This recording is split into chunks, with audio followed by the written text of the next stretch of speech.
In this video, I want to give you detailed help on exactly what I would like to see from you when you do your speech. I hope that you can listen to this when you have questions and get many of your questions answered. If you still have questions after watching this video, I am happy to answer them. But I also know that many times you can answer your own questions, and I'd like this to be a resource for you. So we're going to go through it together, and you will see an example that I did for my own speech, so you can try to follow this model. It does not need to be followed exactly, but this gives you an idea of what I am looking for. So first, you can see the title of this project, his speech, her speech, your speech. Let's go over the goal, because that's always good to remember. What is the goal that we are aiming for?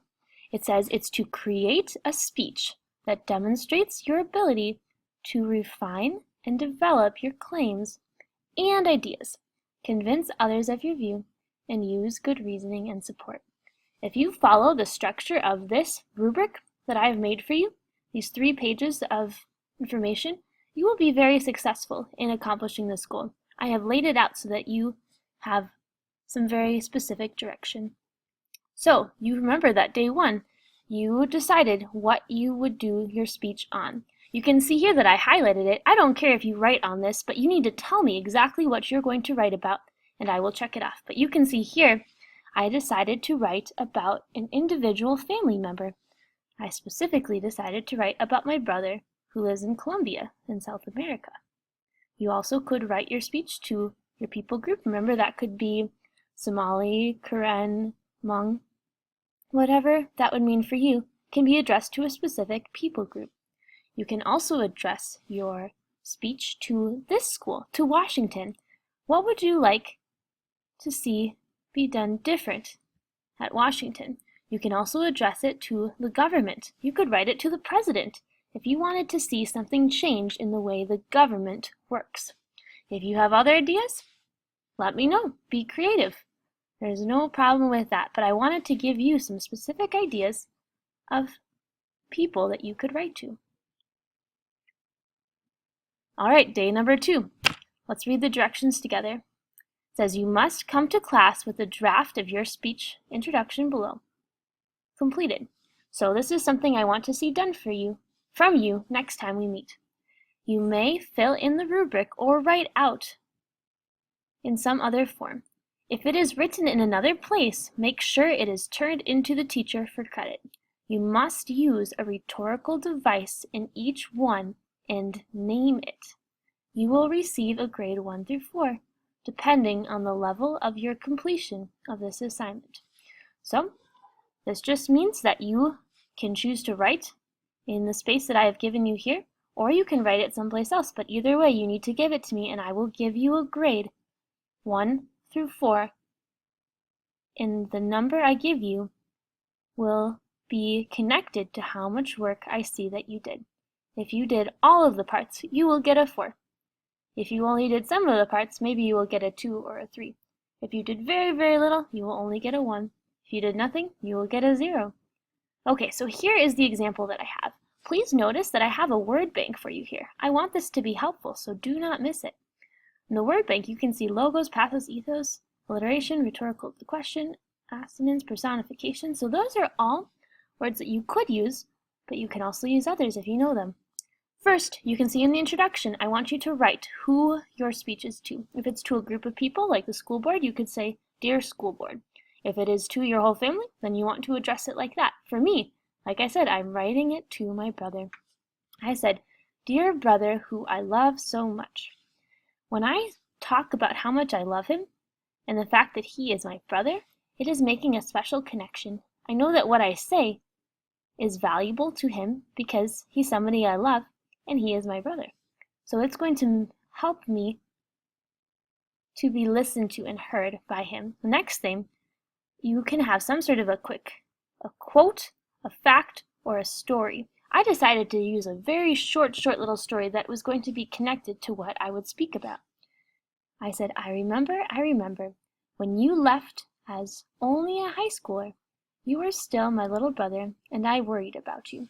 So I was thinking back to the time when my brother left to go to Colombia. I thought he was so little and I did not know how it would go for him.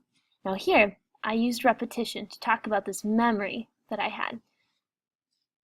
Going down to the next one, I said, in this speech I will tell you, I wrote in the box, what I have seen you have become.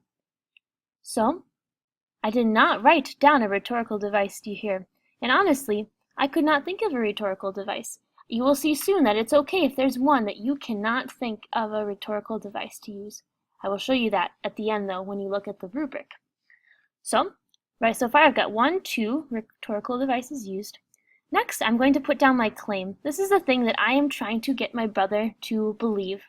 Remember that you want to change people's minds in some way. You want to bring change through your speech. I want to tell my brother that you, Josiah, have truly become a man.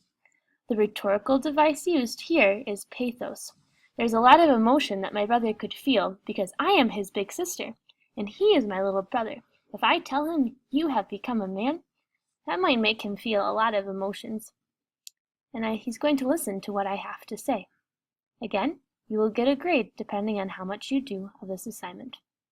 Day 3, the directions say this. You must come to class with a draft of your speech body, which is here down below, completed.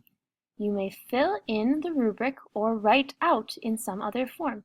If it is written in another place, make sure it is turned into the teacher for credit. So again, you don't have to write it in the body here, but you need to show me that you have done all of this work.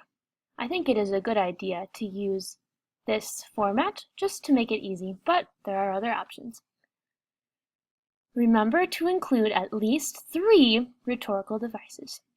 So let's see what rhetorical devices have been used here. So, in this box, I used a simile. Let's see if you can find it.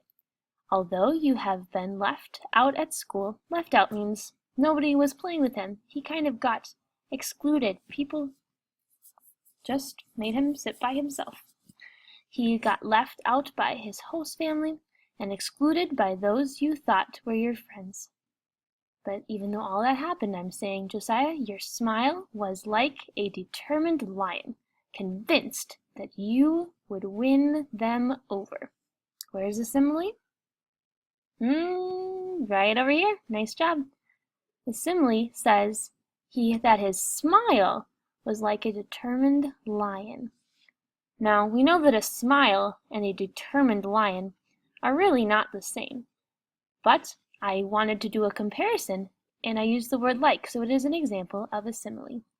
Going down here, I used an example of personification, which means that I'm giving something that is not alive, something that would be like what a human can do or be. So although you did not understand almost anything, your persevering senses, now when I say senses, I'm talking about smell and taste and sense of hearing. So it's saying his senses kept trying to understand. Your nose learned to understand the smells of your new world. Your eyes learned to understand the sights of a new world. Your hands learned to understand the touch of a new world. You learned and learned and learned. So here you can see that I am talking about all of these parts of his body, his eyes, his nose, and I'm talking about how they learned, they understood. It took time for him to touch and to feel and to taste and to make some meaning out of what he was seeing. But he eventually did learn. Down here for repetition, I took this part here. You do not have to write it twice because they kind of go together, but I used another rhetorical device, so I wanted to show that here. To whoever's grading, we need to see that you know what rhetorical devices you're using. So I used repetition when I said you learned and learned and learned. Then I did a rhetorical question. Have you bought yourself a ticket to home early? Even one time? Have you let yourself sit around and cry even one time? Well, the answer to that is no. That is a rhetorical question. Pathos. No, you have been a strong young man. You have grown so much. I admire you. So here, lots and lots of emotion that's used. All right, let's see how many rhetorical devices I used. 1, 2, 3, 4, 5. Up at the top, we used 6, 7, 8. So there are 8 rhetorical devices that I used in that. Down here, you need to do an explanation just like you're doing for Mr. Stensgaard's class. Here's an example. When I use the rhetorical device of repetition saying, "You learned and learned and learned," I supported the claim that my brother has become a man. It is because he has learned and grown so much that I now think he is a man and no longer a boy. So you see how this particular device that I used was important. This helped people to see that this line that I said about him learning was one of the reasons that I see that he has become a man, which was my claim. So it supports my claim in that way. Now let's look down at the rubric and see how I did. Now remember, when you have done the whole speech, you're going to go into Adobe and you're going to record yourself giving the speech. You can use simple pictures. The pictures do not need to be fancy, but there needs to be some picture, maybe only one, and then you're going to read your speech in there. Once you have submitted your speech, this is what I will look for. I want to see that you stick closely to the purpose decided upon on day 1. So you told me that you had a certain claim or purpose. And if you decided to talk about something totally different from what you told me day 1, you might not get a very good grade here. So I want to see that whatever you tell me the first day is the same as what you show me in the end. You also have evidence over here. Remember, there's a whole section where you give evidence. So I want to see that you use good arguments and evidence to support what you say. And I want it to be believable. Then you have here the images, voiceover. So this has to do with how good your Adobe Acrobat video is. If the images and the voice are included and it's clear and it is produced in Adobe Acrobat and not some other program, you will get a 4. Awesome.